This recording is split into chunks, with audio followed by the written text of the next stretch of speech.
Good day, everyone. Welcome back to our channel and welcome to another video. Where in today's one, we're taking a look at Vinted, and I'll be explaining to you guys how can you mark your products as shipped once you join the selling part on Vinted. So let's jump right into it. First of all, open up website on your web browser. Make sure that you're logged in with your preferred profile.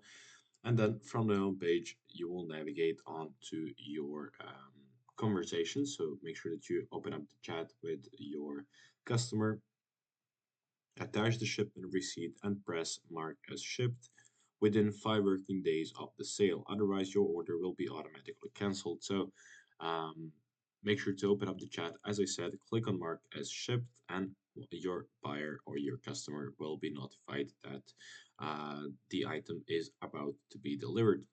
So it will automatically update to delivered once the status is once the item is has reached the destination. So you don't need to worry about that anymore.